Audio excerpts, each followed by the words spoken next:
নাতে যখন আমরা কুনমিংয়ে ভিজিট করি, গভর্নমেন্ট হসপিটালগুলো যখন আমরা ভিজিট করি, তখন আমরা দেখলাম দে রিয়েলি হ্যাভ সাচ মানে অ্যামেজিং টেকনোলজিস, যেটা আসলে আমি আগে দেখি নাই। ইভেন ইফ একটা ক্যান্সার হসপিটাল আমরা ওখানে গিয়েছি, ওদের ট্রিটমেন্ট কস্ট এত কম যেটা আসলে আনবিলিভেবল। একটা এমআরআই কস্ট যদি আমি কম্পেয়ার করি টু ইন্ডিয়া, সেটার থেকেও আমার অনেক কম পড়ছে। এবং যদি ডক্টরদের ক্যাপাবিলিটি আমরা বলি, তারা আমরা দেখেছি ওখানে ইউরোপ থেকে, অস্ট্রেলিয়া থেকে, নিউজিল্যান্ড থেকে রোগীরা এসে ওখানে ট্রিটমেন্ট করছে। তো আমরা যেটা করতে পারি সেটা হচ্ছে যে আমাদের ডক্টরদেরকে ওখানে পাঠাতে পারি আমাদের ট্রেনিংয়ের জন্য। তাদের কিছু নিজস্ব একটা হসপিটাল আমরা গিয়েছিলাম, সেটার নাম টিসিএম, মানে ট্র্যাডিশনাল চাইনিজ মেডিসিন হসপিটাল। সেখানে আমরা ভেবেছিলাম যে ওখানে গিয়ে হয়তো আয়ুর্বেদিক টাইপের কিছু দেখবো, কিন্তু অ্যাবসলিউটলি আই ওয়াজ রং। ওখানে গিয়ে আমরা দেখি যে তারা অ্যালোপ্যাথিক এবং তাদের যে ট্র্যাডিশনাল মেডিসিনের যে একটা মানে একটা তারা তৈরি করেছে, একটা কম্বাইন্ড মেডিসিন তারা তৈরি করেছে, এবং বোথ একই হসপিটালের ভিতরে দুইটা ট্রিটমেন্টই তারা হচ্ছে। সো এই অনেক কিছু আমরা চায়নাতে এক্সপ্লোর করতে পারি। আমাদের জানার আসলে অনেক কিছু আছে।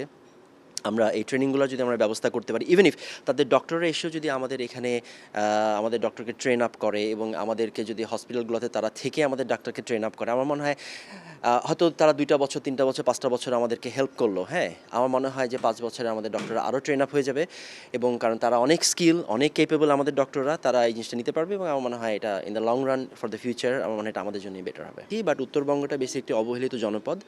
তো সেখানে মানুষ দেখেন চিকিৎসা সেবা নিতে গেলে তাদেরকে নিয়ারেস্ট পসিবল হয়তো বা আমাদের রাজশাহী পর্যন্ত আসতে হয়।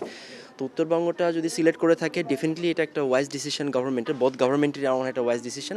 তো ওখানকার তো যদি একটা টার্সিয়ারি হসপিটাল হয়, এবং আমি কমপ্লিটলি বিলিভ করি চাইনিজ গভর্নমেন্টের উপরে এবং চাইনিজ যে টেকনোলজির উপরে, ডক্টরদের উপরে, আমার মনে হয় সেটা যদি তারা পুরোপুরি নিয়ে আসতে পারে এখানে, আমার মনে হয় উত্তরবঙ্গের জনগণ মানে খুব ভালোভাবে উপকৃত হতে পারবে। আমাদের রোগীরা বাইরে যাবে না, আমাদের রোগীরা এখানেই ট্রিটমেন্ট করবে, তাই না? আমাদের ফরেন কারেন্সি সেভ হবে। সো আমরাও যদি আমাদের ডাক্তারকে ট্রেন আপ করতে পারি, হ্যাঁ, অথবা ধরেন ইনিশিয়ালি যদি আমি বলি যে আমরা যদি এই 5,000 লোক বিদেশ না গিয়ে যে ডাক্তারকে দেখাই, সেই ডাক্তারকে যদি আমি বাংলাদেশে এনে ট্রিটমেন্ট করাতে পারি, তাহলে আমার ফরেন কারেন্সিগুলো সেভ হলো।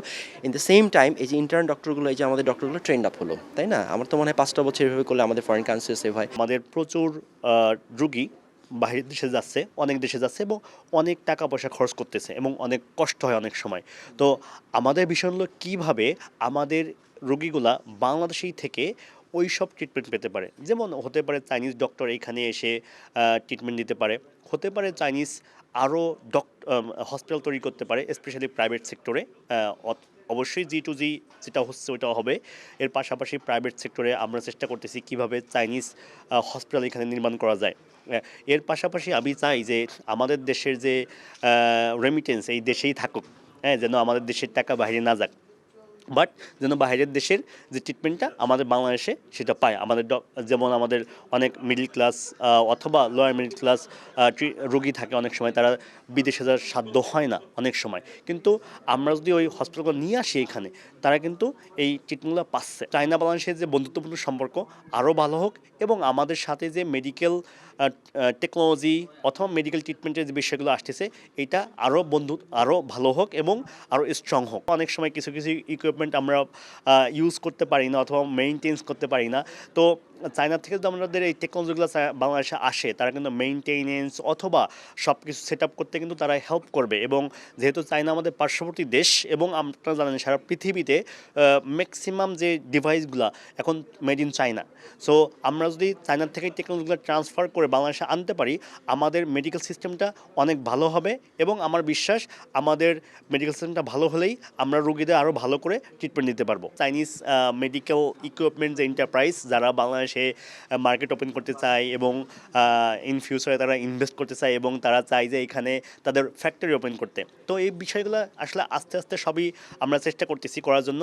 আমাদের মোট কথা যে চিন্তা যে বাংলাদেশের থেকেই যেন আমাদের বাংলাদেশে এই ইকুইপমেন্টসগুলো আপনার ম্যানুফ্যাকচারিং হয়, আমাদের বাংলাদেশের থেকেই যেন আমরা বিদেশির মতো ট্রিটমেন্ট পেতে পারি, এবং বিদেশি ডক্টর যেন বাংলাদেশে আসে, তাহলে কিন্তু আমরা সব কিছুই বাংলাদেশ থেকেই পাচ্ছি। যারা আসলে এই মেডিকেল নিয়ে কাজ করে, হসপিটাল আছে, তারপর আরও যা ম্যানুফ্যাকচার আছে, তাদেরকে আমরা বাংলাদেশে এনে বাংলাদেশের পরিবেশ এবং বাংলাদেশের নিড যেটা আছে, এখানে কিন্তু প্রচুর পেশেন্ট আছে। আমরা যে হসপিটালে আজকে ভিজিট করছি, প্রচুর পেশেন্ট আছে। তো তাদেরকে দেখায় আমরা এটা বোঝাতে চাচ্ছি যে এখানে তারা জন্য এসে ইনভেস্ট করে, স্পেশালি বড় কোনো হসপিটাল করার জন্য অথবা বড় কোনো ম্যানুফ্যাকচারিং যেটা হচ্ছে এই হসপিটাল ইকুইপমেন্টস বা মেডিকেল ইকুইপমেন্টস। সো এইটাই হচ্ছে আমাদের মূলত টার্গেট, যে ওরা রেগুলার এখানে চায়নাতে আসার সাথে সাথে বাংলাদেশে আসার সাথে সাথে বাংলাদেশের নিডটা বুঝতে পারবে এবং এখানে এসে ইনভেস্ট করবে। বাংলাদেশে একটা হসপিটাল করবে, হ্যাঁ, রংপুরে, যেটা গতকালকে হচ্ছে আমাদের অ্যাম্বাসেডর সাহেব বলেছেন। কিন্তু আসলে হসপিটাল করতে গেলে সাথে সাথে কিন্তু হসপিটালটা হবে না, কারণ এই হসপিটালে এটা কিন্তু অনেক বড় একটা বিষয়। তো এর আগের যে ধাপগুলো, এটা কিন্তু আমরা চেষ্টা করতেছি করার জন্য। যেমন আপনার হসপিটালকে রান করার জন্য ডক্টর লাগবে, সব ডক্টর তো চায়না থেকে এসে আসলে রান করবে না।